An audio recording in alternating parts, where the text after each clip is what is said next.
오늘 이 시간 예배를 생명처럼 소중히 여길 이유 바로 이것입니다 라는 제목으로 말씀을 전하도록 하겠습니다. 부활절 이후 4월 한 달 동안 예배에 관한 말씀을 전하려고 하는데, 오늘 첫 시간으로 우리가 예배를 왜 소중히 여겨야 되는가, 바로 그것에 대해서 말씀드리려고 하고, 또 여러분 이 말씀을 통해서 진짜 예배를 소중히 여기고 참된 하나님이 기대하시는 예배자로 설 수 있기를 주님의 이름으로 축복합니다. 창세기 4장을 딱 읽어보면 하나님의 백성과 하나님으로부터 버림받은 백성이 갈라지는 역사가 나옵니다. 도대체 무엇이 하나는 하나님의 백성이 되고 하나는 버림받는 백성이 되었을까? 그 기준, 그 원인은 무엇일까? 한마디로 말씀드리면 바로 예배입니다. 하나님께 드리는 그 예배가 이 둘을 극명한 차이로 나누었습니다. 그러니까 한번 따라합시다. 예배가 중요합니다. 그래서 예배가 중요합니다. 여러분, 예배가 얼마나 중요하고 또 삶에 있어서 예배를 얼마나 소중히 여겨야 되는가 보여주는 말씀 중에 하나가 민수기입니다. 민수기를 읽어보면 출애굽한 이스라엘 백성들이 약속의 땅 가나안을 향해서 행진하는 그 장면과 사건과 여러 에피소드가 소개됩니다. 이스라엘 백성들이 행진하다가 멈추면 소위 진을 갖추게 되지요. 그럼 이스라엘 지파 12지파가 동쪽의 3지파, 서쪽의 3지파, 남쪽, 북쪽 각각 3지파 총 12지파가 진을 치게 되는데, 그 진 한가운데는 바로 성전 텐트가 있습니다. 성막이 있다 그 말입니다. 그리고 그 성막의 가장 중요한 것 중에 하나는 언약궤인데, 그것은 하나님의 임재를 상징하는 것이고, 또 이것은 하나님께서 예배를 얼마나 중요하게 생각하는가, 바로 그것을 보여주는 사건, 모습이라고 할 수 있겠습니다. 예수님도 예배가 얼마나 소중하고 귀중한가를 친히 보여주셨는데, 요한복음 4장에 보면 예수님께서 유다에서 갈릴리로 가시던 중간에 사마리아 수가성에 들리게 됩니다. 바로 그때 한 여인을 만났고 그 여인에게 예배에 관해서 말씀하던 중에 하나님이 찾으시는 사람이 예배하는 자라 말씀하셨습니다. 그러니까 예배가 얼마나 소중하고 귀중하며 무게감이 있는가, 그것을 보여주는 사건이 아닐 수가 없지요. 오늘 읽은 말씀이 바로 그렇습니다. 예배가 얼마나 중요한가. 오늘 읽은 말씀에 보면 그것이 처음부터 나옵니다. 오늘 읽었던 말씀 3절에 보니까 이런 말로 시작합니다. 세월이 지난 후에. 여러분, 이 말씀에 보면 지금 가인과 아벨, 또 아담과 하와, 그들에게 있어서 얼마나 많은 시간이 지난지는 모르겠지만 오늘 읽은 말씀을 쭉 살펴보면 가인도 직업을 가지고 있고 아벨도 직업을 가지고 있고 또 각각 독립적인 생활을 하고 있는 것을 보노라면 상당한 시간이 흘렀음을 보여줍니다. 뿐만 아니라 창세기 55장을 읽어보면 그 당시 사람들의 수명이 한 900세 정도 되는데, 그것과 관련해 본다면 오늘 이 세월이 흐른 후에 이 말은 상당한 시간이 흘렀고 그 시간 가운데는 엄청나게 많은 사건도 있었을 뿐만 아니라 많은 사람들이 낳고 그런 일들이 많이 있었을 것을 충분히 미루어 짐작해 볼 수가 있습니다. 근데 오늘 읽은 말씀은 그 많은 사건들과 그 많은 일들은 다 제외하고 딱 한 가지 사건을 주목하며 우리에게 소개하고 있는데, 그것이 뭐지요? 바로 예배에 관한 말씀입니다. 가인과 아벨이 하나님 앞에 제사 드린 스토리, 다시 말하면 예배에 관한 말씀을 소개하고 있는데, 이 말은 하나님께서 예배를 얼마나 귀하게 여기시고 소중히 보시는지 오늘 보여주는 사건이 그것을 잘 소개하고 있는데, 한번 따라합시다. 예배가 중요합니다. 그래서 우리는 예배를 소중히 여겨야 되는데, 예배가 왜 중요한지 오늘 이 시간 제가 세 가지로 말씀드리면서 우리가 예배를 소중히 여기고 예배를 잘 드리고 또 하나님과 교통함으로 하나님 주신 은혜를 충만히 누리는 우리 모두가 될 수 있기를 주님의 이름으로 축복합니다. 자, 그렇다면 예배가 왜 중요하고 소중히 여겨야 되는가? 첫째로 예배는 우리의 운명, 우리의 미래를 결정짓는 키가 되기 때문에 그렇습니다. 자, 오늘 읽었던 말씀 5절에 보면 가인은 하나님 앞에 예배를 드렸는데 잘못 드림으로 하나님은 가인과 그의 재물을 연락하지 않았습니다. 받지 않으셨습니다. 여러분, 이것은 가인에게는 충격적인 일이었습니다. 그도 그럴 것이 지금까지 가인은 어떤 면에서 옥냐 그런 가운데 자랐다고 해도 과언이 아닙니다. 그도 그럴 것이 아담과 하와가 에덴 동산에 쫓겨나고 난 이후에 하나님께서 이 두 사람에게 가인이라는 아들을 선물로 주십니다. 가인을 아들로 선물 받자 아담과 하와가 깨닫는 것은 여전히 하나님 우리를 사랑하시는구나, 하나님 우리를 버리지 아니하셨어, 넘치는 감사와 감격이 있습니다. 그러니까 이 엄마 아빠가 가인을 볼 때마다 하나님 앞에 감사했을 뿐만 아니라 반대로 가인에게 지금까지 있었던 일들을 소개하면서 너는 진짜 하나님의 사랑받는 아들이야, 하나님이 선물로 너를 주셨어. 그러니까 가인이 자라면서 어렸을 때 나름대로 자부심 대단하지 않겠습니까? 제가 그런 애를 본 적이 있어요. 애 하나가요, 교회에서요 좀 높은 데서 뛰어내린 거예요.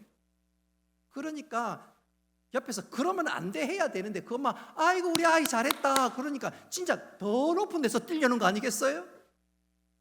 엄마 한번 칭찬하니까 제가 보니까 한 3층에서 뛰어내릴 그런 마음을 갖고 있는 것처럼 행동했어요. 엄마 아빠가 칭찬하면요 아이는요 달라도 엄청나게 다른데 가인도 안 그랬겠습니까? 엄마 아빠에게 사랑받고 엄마 아빠에게 어떤 면에서 전부가 되고 그러니까 이 아이의 자부심, 그렇게 성장한 과정 속에서 그 자긍심은 대단했는데 어느 날 하나님께서 그런 가인을 거절하시는 것 아니겠습니까? 가인 입장에서는 충격입니다. 뿐만 아니라 그 일로 인해서 마음이 엄청나게 상했습니다. 분명하고도 중요한 것은 비록 하나님께서 가인과 그의 재물을 받지 아니하셨지만 이 제사, 이 예배는 이 한 번뿐이 아닙니다. 앞으로도 계속해서 예배, 제사는 있을 것인데 그렇다면 가인의 태도와 생각은 달라야 합니다. 아하, 하나님께서 왜 내 예배를 제사를 받지 아니하셨을까? 반대로 왜 아벨은 제사를 받으셨지? 그렇게 생각하고 마음을 고쳐먹고 하나님이 기뻐하시는 제사를 드리면 하나님께 그를 용납해 주시고 받아주시고 친밀한 은혜의 자리에 거할 수 있게 되는데 가인이 그러지 못했습니다. 그래서 오늘 읽었던 5절 말씀 보십시오. 가인은 하나님이 그를 거절할 때 안색이 변했습니다. 6절에 보시면 하나님과 동생을 향해서 화를 내고 있습니다. 그리고 8절 말씀에 보니까 한 걸음 더 나아가 동생을 죽이는 끔찍한 일을 벌이고 말았습니다. 그 결과 11절에 보니까 그는 저주를 받아 땅을 유리 방황하는 자가 되고 말았습니다. 여러분 생각해 본다면 비록 하나님께서 가인의 제사를 받지는 않으셨으나 하나님께서 가인에게 찾아오신 것은요, 한번 따라합시다. 은혜 중에 은혜입니다. 은혜 중에 은혜입니다. 그도 그럴 것이 그 당시의 제사는 의식적인 제사였습니다. 세레모니였습니다. 근데 오늘 이 제사는 어떻게 된 일인지 하나님께서 찾아오시는 것이 아니겠어요? 의식적인 제사가 아니라 하나님과 인격적인 만남의 시간이었습니다. 그렇다면 가인이 아이고 하나님 감사합니다, 내가 비록 실수했으나 이제는 하나님 앞에 온전한 예배를 드리겠습니다. 하나님, 저를 어머니 아버지에게 선물로 주셨는데 그 마음, 그 감사를 담아서 제가 하나님께 영광 올리겠습니다. 만약 그랬더라면 그의 인생은 달라졌을 것입니다. 하나님 앞에 버림받는 백성이 아니라 더 큰 은혜, 복된 자리로 나아갔을 것입니다. 그러나 그는 그것을 깨닫지 못했습니다. 깨닫지 못하자 살인자가 되고 저주받는 자가 되고 유리방황하는 자가 되고 말았습니다. 자, 이처럼 한번 따라합시다. 예배가 우리의 미래를 결정합니다. 그래서 예배가 중요한 거예요. 예배를 소중히 여기지 못하고 하나님과 만나는 것 이거 별로 귀하게 여기지 못하다가 그냥 유리방황한 자가 되고 망하는 자가 되고 말았습니다. 그런 거로 한번 더 합시다. 예배를 사모해야 합니다. 소중히 여겨야 합니다. 그럴 때 하나님께서 우리에게 은혜를 베푸시고 우리의 길이 열리게 되는 줄 믿으시기를 바랍니다. 여러분, 예배는 정말로 소중히 여겨야 되고 예배를 생명처럼 여겨야 합니다. 저는 그래서 이렇게 한번 강조하고 싶어요. 일전에 한번 말씀드린 적이 있는데 제가 전도사 시절에 함께 있었던 부목사님의 간증입니다. 이 목사님이 청년회를 담당했는데 어느 날 한 청년이 교회를 나오지 않는 거예요. 한두 주 빠질 때는 뭐 그러려니 이유가 있겠지. 한 달이 지나고 두 달이 지나고 연락을 해도 요즘 애들 말로 연락도 씹어버리고 반응도 없고 안 되겠다 싶어서 어느 날 일반 교우 신방하고 늦은 시간에 그 청년의 집에 내가 꼭 가야 되겠다 싶어서 일부러 차를 돌려서 그 청년 집 앞에 당도했습니다. 그리고 그 청년의 집에 문을 두들겨도 아무런 반응이 없습니다. 분명히 안에 사람이 있는 것, 인기척이 있는 것은 느껴졌는데 집에 방에 불은 꺼져 있고 아무리 두들겨도 문을 열어주지 않는 것입니다. 목사님이 조금 보골이 났는지 계속해서 문을 두드리니까 할 수 없이 그 청년이 문을 열어주었습니다. 목사님이 인사를 하는데도 그 청년은 멍하게, 소위 요즘 애들 말로 멍 때리고 있습니다. 아무런 반응도 없고 우두커니 서 있습니다. 목사님께서 저를 이렇게 밖에 두게 해 둘 겁니까? 그리고 방 안으로 냉큼 들어갔습니다. 보니까 집안이 엉망이고, 그래서 직감적으로 이 목사님이 아하, 이 청년에게 무슨 문제가 있구나. 그래서 요즘 어떻게 지냅니까? 식사는 했나요? 어려운 일이 있습니까? 직장은 잘 나갑니까? 아무런 반응과 아무런 대꾸가 없습니다.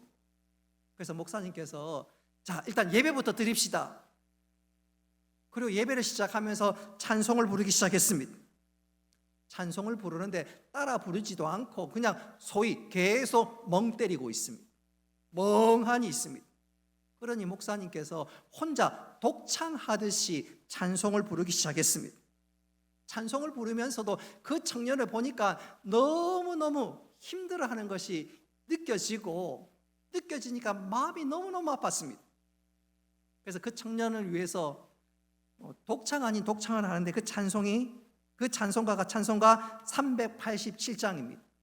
찬송가 387장이 멀리 멀리 갔더니 처량하고 고나여 슬프고도 외로워 정처 없이 다니니 예수 예수 내 주여 지금 내게 오셔서 떠나가지 마시고 길이 함께 하소서. 청년은 찬송하지 않습니다. 목사님 혼자 독창했습니다. 저처럼 말입니다. 목사님이 찬송하는데 눈물이 납니다.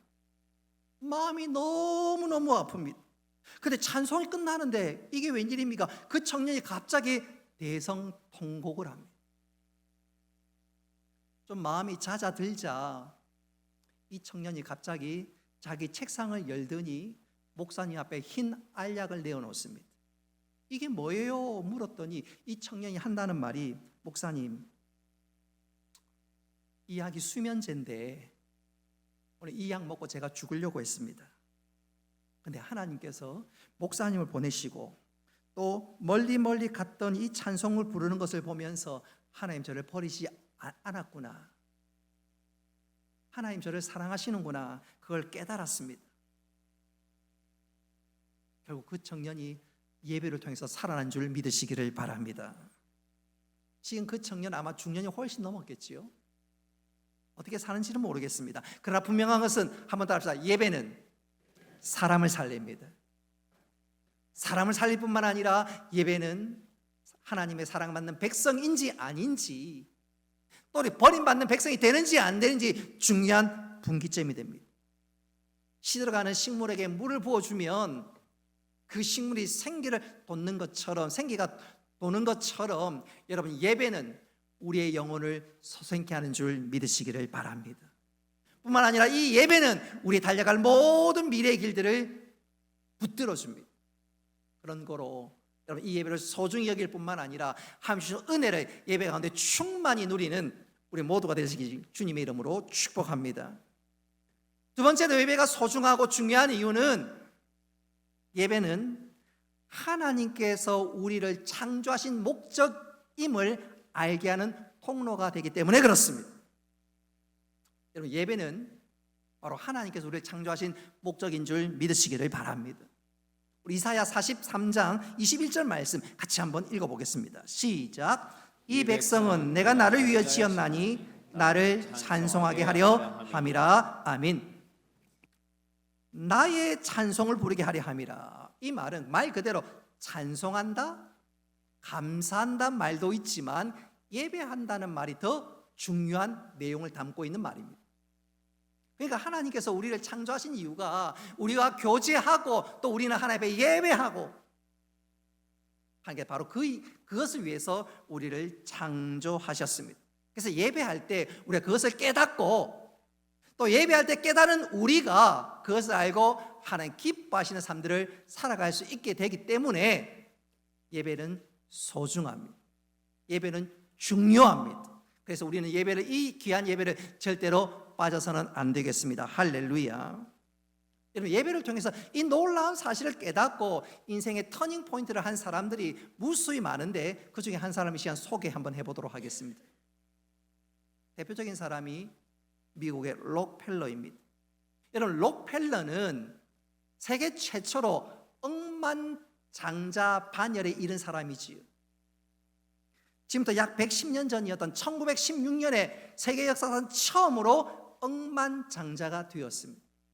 부자도 보통 부자가 아닌데, 그런데 놀랍게도 그 당시에 사진 찍은 것을 보노라면, 아이고 나 돈 안 줘도 된다, 나 이렇게 살지 않으련다, 그런 몰골입니다.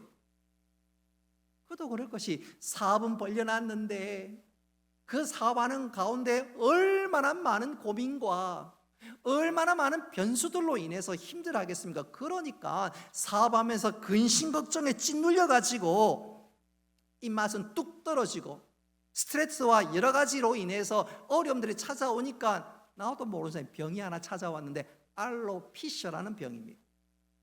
그래서 먹는 것 제대로 먹지 못하고 겨우 먹는 것이 우유하고 크래커 하나. 그러니까 날로 말라갑니다. 남들은 이야 부자다, 부럽다, 그런지는 몰라도 실상은 그는 말라 죽어가고 있습니다. 그러니까 의사가 하는 말이, 당신이 이렇게 살다가는, 또 불면증에 이렇게 시달리다가는 몇 년 못 살다가 죽습니다. 진짜 록펠러는 이러다가 죽을 지경이었습니다. 당시 나이가 53세였습니다. 그랬던 그가 53세 때 당신은 곧 죽을 거라고 얘기 들었던 그가요, 그부터 40여 년을 더 삽니다. 그가 총 살았던 생애가 98세인데 그의 인생의 후반전을 새롭게 시작할 수 있었고, 그의 인생의 터닝 포인트가 될 수 있었던 가장 결정적인 디딤돌은 무엇이었냐면 한번 따라 합시다. 예배였습니다. 예배였습니다. 예배를 통해서 또 목사님 말씀을 통해서 그는 지금까지 돈을 위해서 살았고 돈이 인생의 목적인 줄 알았는데 예배를 통해서 사람이 왜 살아야 되는지, 하나님께서 나를 창조하신 목적이 무엇인지 그가 깨닫게 된 것입니다. 특별히 목사님 말씀을 통해서 돈은 버는 것보다 쓰는 것이 더 중요하다는 말씀을 깨달았습니다. 내가 청직이라는 사실을 깨닫게 되었다 그 말입니다.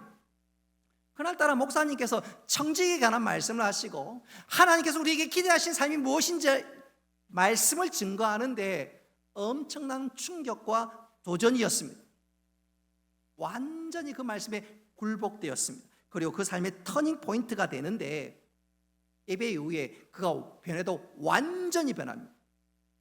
재단을 만들어서 선한 일에 열심을 냅니다. 가난하고 어려운 학생들을 돕습니다. 뿐만 아니라 문화사업에 재단을 만들어서 기부를 하고 문화를 발전시키는데 최선의 노력을 다합니다. 그뿐만 아니라 개발도상국, 후진국의 인재들을 위해서 장학금을 내어놓고 그들이 공부할 수 있도록 온갖 협조를 아끼지 않습니다. 그는 예배를 통해서 삶의 전환점, 터닝 포인트가 되었다 그 말이지요. 그랬더니 이게 웬일입니까? 지금까지 돈을 긁어 모을 때 한 번도 누려보지 못했던 마음의 기쁨의 샘이 펑 하고 터져버린 것입니다. 마음의 기쁨이 넘치는데요, 요즘 의학 용어를 빌리면 엔돌핀이라 그럴까요? 그 기쁨의 호르몬이 넘쳐나는데 그 위에 하루하루의 삶이 달라지기 시작하더니 건강을 완전히 회복했습니다. 심지어 이렇게 살다가는 몇 년 뒤에 당신 죽을 겁니다 라고 하는 의사는 먼저 죽었는데 그는 더 오래 살았습니다. 40년을 더 오래 살았습니다. 예배를 통해서 하나님께 나를 왜 만드시고 인생의 창조 목적이 무엇인지 깨닫고 나니까 달라도 완전히 달라졌지요. 그리고 그것이 그의 삶을 변화시켰고 그가 축복의 통로로 하나님 기뻐하신 삶들을 살 수 있었던 비결이 되었습니다. 사랑하는 성도 여러분, 예배가 왜 중요할까요? 예배는 우리로 하여금 하나님이 나를 창조하신 목적이 무엇인지 또 내가 어떻게 살아가야 하는지 깨닫고 교훈해 주기 때문에 그렇습니다. 바라는 것은 예배를 통해서 하나님 나를 기대하시고 기뻐하신 것이 무엇인지 잘 알아 평생 하나님을 기쁘시게 하고 하나님 뜻대로 살아가는 우리 모두가 되기를 주님의 이름으로 축복합니다. 마지막 세 번째로 예배가 중요한 것은 한번 따라 합시다. 예배는 하나님의 명령이기 때문에 그렇습니다. 여러분, 예배가 중요한 것은 또 우리가 예배를 빠지지 말아야 할 것은 예배는 하나님의 명령이기 때문에 그렇습니다. 여러분, 성경에 보면 하나님께서 명령하신 것들이 많지요. 이렇게 하라, 이건 하지 말라 명령한 들이 많습니다. 근데 그 많은 명령 가운데 이것을 하라라는 명령 가운데 하나가 예배하라는 것입니다. 예배하라는 것입니다. 그래서 우리는 예배해야 되고 그 예배를 드릴 때 하나님께서 우리에게 은혜와 복을 주신 줄 믿으시기를 바랍니다. 우리 마태복음 4장 10절 말씀 같이 한번 읽어보겠습니다. 시작. 주 너희 하나님께 경배하고 다만 그를 섬기라 하였느니라. 아멘. 예배하라는 말이지요. 로마서 12장 1절 말씀도 같이 한번 읽어보겠습니다. 시작. 그러므로 형제들아, 내가 하나님의 모든 자비하심으로 너희를 권하노니 너희 몸을 하나님이 기뻐하시는 거룩한 산 제물로 드리라. 이는 너희가 드릴 영적 예배니라. 아멘. 설교 서두에도 말씀드렸다시피 하나님은 영이시니 예배하는 자가 영과 진리로 예배할지니라. 예배하는 자를 찾으시기에 우리는 마땅히 하나님 앞에 예배드려야 합니다. 할렐루야. 그러니까 예배는 드려도 되고 안 드려도 되는 취사 선택 것이 아니라 예배는 마땅히 드려야 합니다. 그런 측면에서 여러분, 예배를 얼마나 소중히 여기고 예배를 얼마나 갈망하시는지요. 작고하셨던 한 목사님께서 그런 간증을 한 적이 있습니다. 이분은 6.25 때 월남한 목사님이신데 그는 주일만 되면 지난날 예배했던 그 성도들의 모습이 늘 기억난다고 하셨습니다. 내용인즉슨 목사님 살던 마을에 공산당이 쳐들어왔습니다. 그 공산당 북계군이 와서 제일 먼저 했던 것 중에 하나는 예배당을 폐쇄하는 일이었습니다. 또 그 마을에서 예배당이 제일 크니까 폐쇄한 예배당을 그들의 창고로 활용했습니다.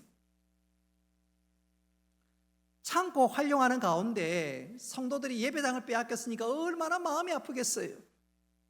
밤마다 몰래 예배당 근처에 와서 혹은 예배당 가까이 와서 밤새 기도하고 떠나는 것이 아니겠습니까? 당국이 그걸 알아차리니까 안 되겠다 싶어서 예배당 폐쇄하는 것을 넘어서 예배당을 그냥 헐어버렸습니다. 그러니까 성도들의 마음이 무너지지요. 그 예배당은 빈터가 되고 말았는데 그래도 성도들이 그 예배 자리에 나와 그 예배당의 자리에 나와 하나님 앞에 기도하는 것 포기하지 않았습니다. 밤중에 몰래 와서 그 빈터에서 기도하고 돌아가기를 하던 어느 날 아마도 한겨울이었던 것 같습니다. 다음날 아침에 보니까 온 교회 주위에 하얀 눈이 소복히 쌓여 있는데 이게 웬일입니까? 아침에 그 눈이 들썩들썩 하는 것이 아니겠어요? 알고 보니까 교인들이 밤새 그 빈터에 웅크리고 앉아서 밤새 기도했던 것입니다. 그리고 아침이 되니까 그 눈두덩이에서 올랐으니까 눈이 들썩들썩 했던 것이지요. 그 목사님이 그 얘기를 소위 간증하면서 그것이 지금도 잊혀지지 않는다면서 눈물을 글썽글썽을 했고 그것을 듣는 많은 목사님들과 성도들이 마음의 깊은 감동과 함께 진짜 우리 예배 제대로 드려야 되겠다. 그래서 여러분 예배 시간에 우리 똑같이 좀 들썩들썩 해야 되는데 여러분 저는 그 들썩들썩 하는 것을 아멘이라고 말씀드리고 싶습니다. 뿐만 아니라 찬송할 때도 그냥 입만 뻥긋뻥긋하는 립싱크 하지 말고 온 인격을 다해 찬양할 수 있기를 바랍니다. 네. 하나님 그 예배를 기뻐 받으십니다. 근데 예배와 관련해서 우리가 명심해야 할 것은 예배는 한 번 더 합시다. 예배는 듣는 것입니다. 여러분 예배는 듣는 것입니다. 이사야 55장 2절 말씀 우리 같이 한번 읽어보겠습니다. 시작.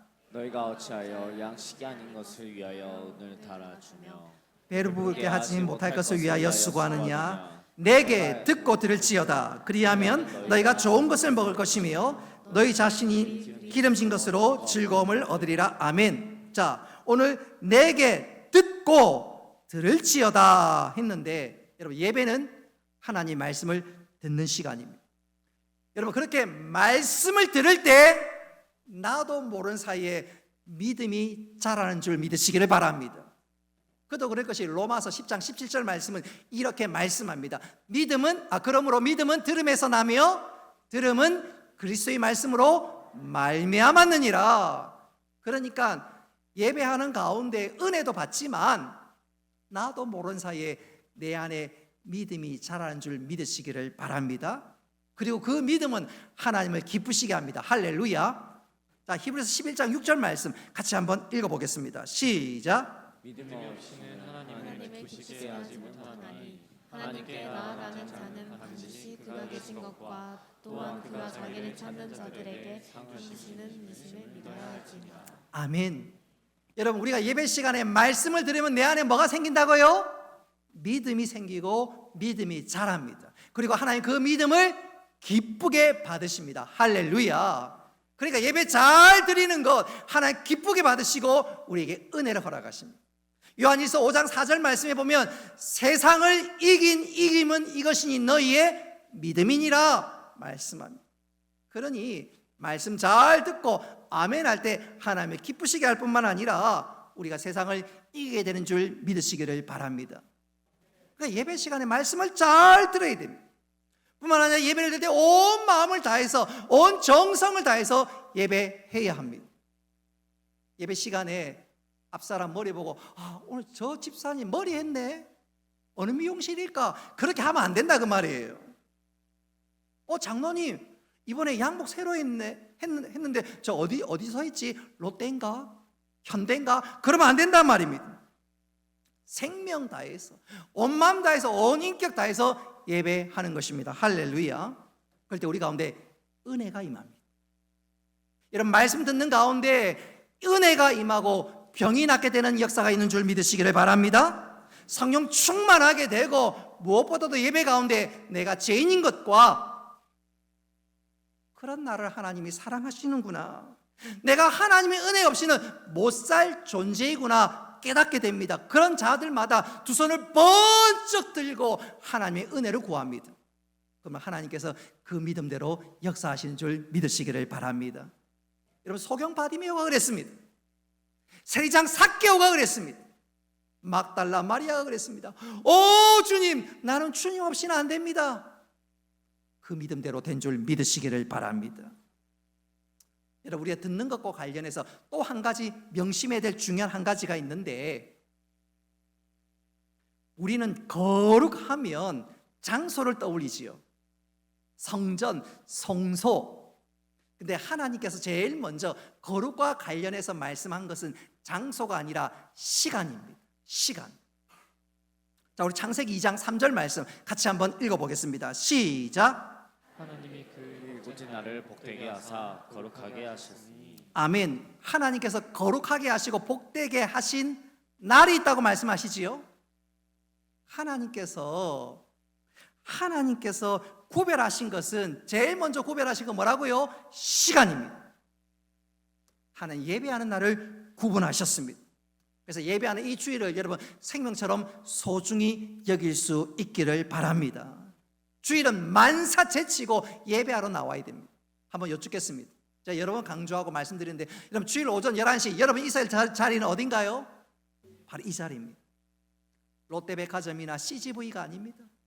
신세계 백화점은 더더욱 아닙니다. 바로 이 자리입니다.